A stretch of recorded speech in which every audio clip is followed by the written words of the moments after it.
What do you think? Hindi talaga basihan ang pagiging maraming money or hindi pera ang basihan para maging maayos ang sa marriage or takbo ng pagsasama. Para sa akin, okay na yung simple lang na simpleng pang-araw-araw, simpleng pamumuhay. Basta lahat good.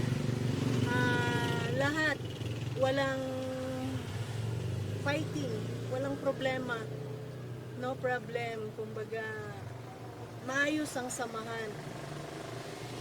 Yung pera, para sa akin, hindi yan yung pinakang unang kailangan. Talagang ang kailangan yung samahan ng family, yung love ng family. Yun. So, Kaya ako ina-advise ko sa mga anak ko, huwag nilang isipin na, kunyari, yung sabi na nga ng iba na makapag-asawa ng may pera or ano, ang para sa akin hindi. Magsikap din sila para sa sarili nila kasi lahat naman, lahat ng tao, yun ang posibleng iniisip.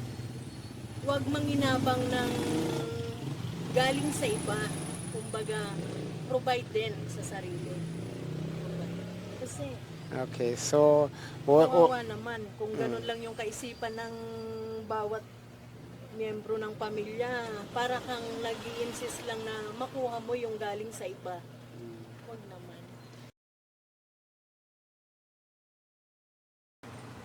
Ako, yeah. sample ako. Uh-huh. Kung ano yung weakness ng mga kasama ko, ano yung weakness ng husband ko, ng mga anak ko, inaalam ko. Kasi kung kaya ko, gagawan ko ng paraan.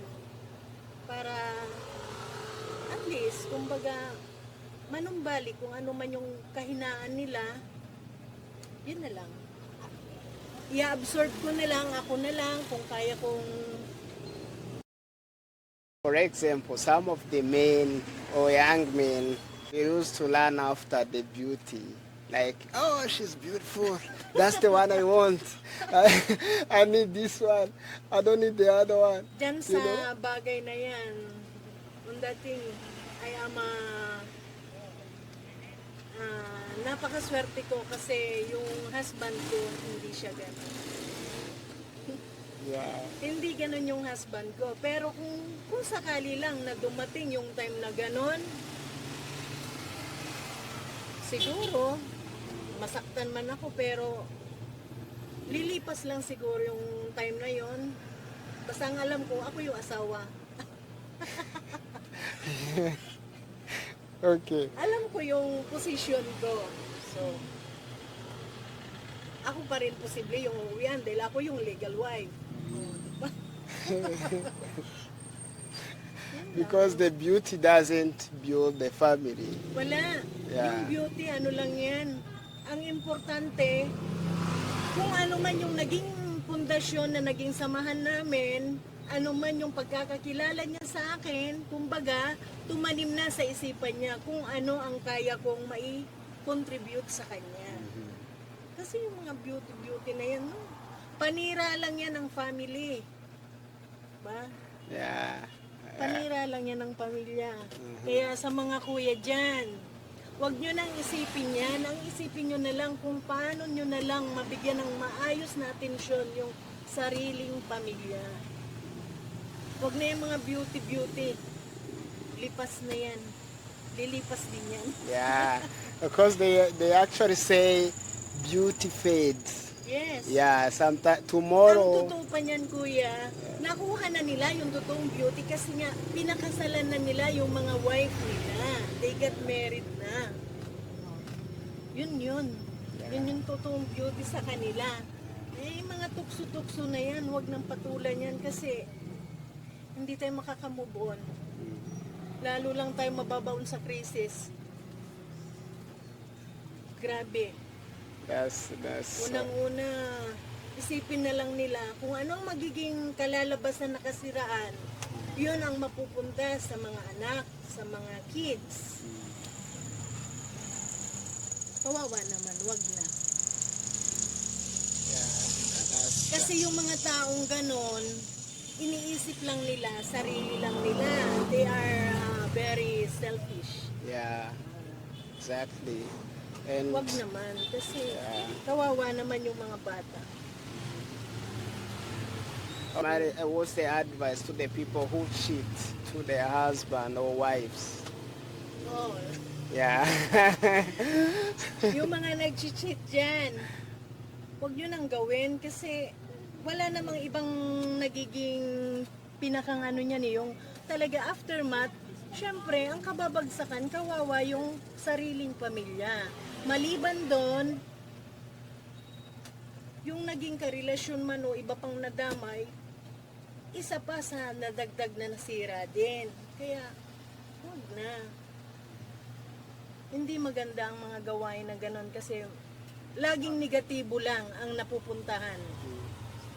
uh, Walang ibang kapupuntahan yun, palaging negative. yeah. Wag na yun. Kasi hindi maganda. Lalo na sa mga women, sa mga babae, sa mga nanay.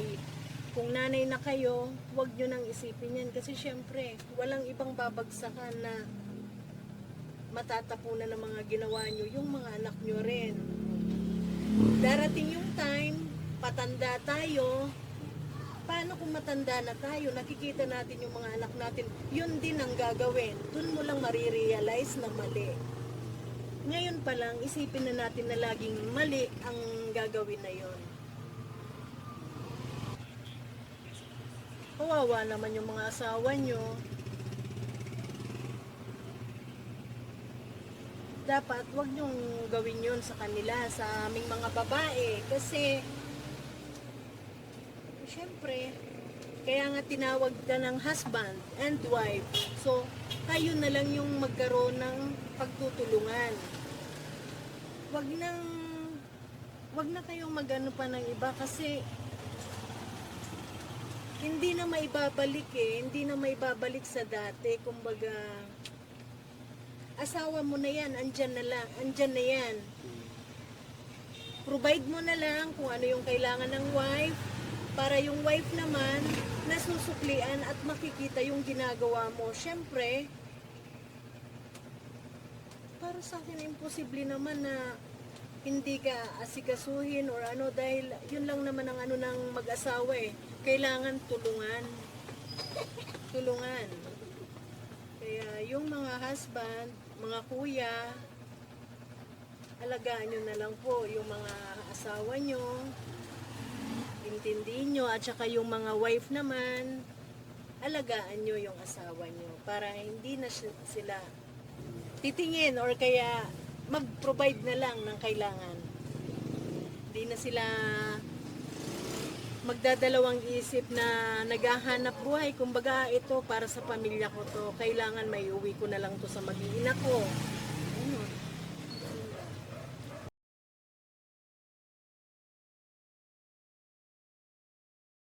Yan ang mga bagay na dapat din alisin ng mga babae. Yung masyadong maging demanding sa mga asawa. Kung ano yung kaya lang, makontento. Kasi mahirap na pupursige o kaya nabibigyan natin ng maling isipin yung asawa natin na baka mamaya gumawa pa ng hindi maganda para lang mapagbigyan yung hinihingi, yung dinidemand ng mga wife. Maging kontento na lang kung anong meron, kung sakali man na may pagkakataon, tumulong na lang para kung sakaling talagang may gusto, baka kuha ng paraan kung sakaling tulong na lang. Okay, so Family needs na lang, wag na yung mga luho, kapritsyo. yeah, Wag na yun. Priority lagi family. yeah. Okay. So last question for you. What does someone need to be happy? What do I need to be happy in life? Do I need more money? Do I need cars? Do I need buildings? What do I need? Do I need peace? Do I need to be married to be happy in life? What is happiness for you? For me, Yeah. para sa akin, lahat tayo ang kailangan natin, peace of mind. Walang kaaway, basta wala tayo na agrabyadong iba. Mamuhay ng tahimik, kahit simpleng pamumuhay, basta wala kang atraso sa ibang tao. Ayan, peace of mind. That's very wise, peace of mind. Yeah, because some people think if I don't have 1 million peso, how can I be happy? You know? Yeah, it's a No need to problem. have 1 million, no need to have a Yeah. lot of money. Basta para sa akin, peace of mind. Tsaka yung mga anak ko, mga kids ko, healthy. Yun lang. Because that's what causes even depression, Yes. different disease, Peace of mind. sometimes heart attack, you know, blood pressure because you're stressed thinking about the Basta ako ang ano namin, wala lang magkakasakit kasi last 2 years ago, yung pangalawang anak ko, yung may son, 4 days lang na napunta kami sa ospital. Pero halos nawala na ang laman ng tindahan. Wala nang laman to. Kasi yung 4 days namin, nag-consume kami almost kulang-kulang yung kalahating milyon. oh my god. 4 days. Kaya talaga, grabe. Yeah, Nakaka-depress. yeah. Kaya itong sari-sari store, Yeah. It's pero at emotional. least, nakaka-move on. Yeah, Unti-unti. yeah. I understand. I understand. At least he's good now. Yeah. Okay na siya ngayon. Okay. Yeah, money doesn't mean anything if you are not happy. Basta Yeah. importante yung buhay, yung life. Yeah, Recover na siya. yeah.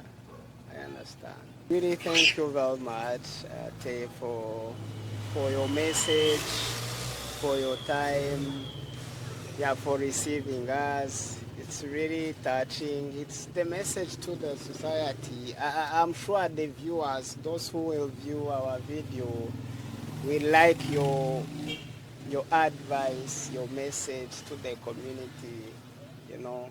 Because there are many marriages which are separating just because of money, because of one person is demanding, you know. So it's really not good. Like you said, being happy should be a peace of mind, not possessions. Yeah. So what's your last message to the viewers, those who are watching you?